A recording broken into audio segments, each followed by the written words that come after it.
Já, Lúli, ánægður með leikinn? Já, svona heilt yfir ég það. Við gerðum bara nokkuð vel, myndi ég segja, gegn sterku liði hér á útivelli. Nú fóruð þið svona frekar varfærnislega inn í leikinn en unnuð á og þetta er greinilega vel spilandi lið hjá þér, vel þjálfað. Já, við erum ágætis fótboltalið og höfum sýnt það bæði í sumar og í bikarnum og við erum nokkuð góðir þegar við náðum upp góðum leik og við náðum svona köflum í dag sem við náðum að spila okkar leik.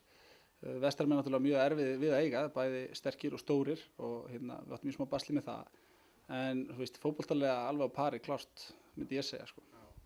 Þú hefði þegið kannski eitt stig svona fyrirfram, Vestramenn búin að vera á mjög góðu rönni, búin að vinna nokkar leiki í röð og hafa verið rétt úr kútnum. Já, klálega, þú veist, það er alltaf erfitt að koma á útivöll eins og hér og ég er náttúrulega, þú veist, að fá eitt stig út úr þessu fyrirfram, já, ég myndi taka það. Þannig að líka, þú veist, við lendum í nokkrum skrakkafullum fyrir leikinn og það eru nokkru leikirmenn sem ekki með, en við erum bara með það stóran hóp og strákar sem ég treysti fullkomlega og þeir bara sýna það hér að við getum alveg farið með, þú veist, nánast hvaða lið sem er og gert vel og eins og við gerum hér í dag.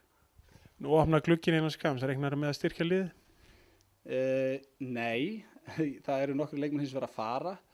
Þeir fara í nám í byrjun ágúst en það koma kannski einhverjir en það verður allt saman bara heimamenn sem koma tilbaka annarkvort úr öðrum flokki þá inn eða þá eitthvað úr ég veit það ekki, þannig að það verður bara komið í ljós.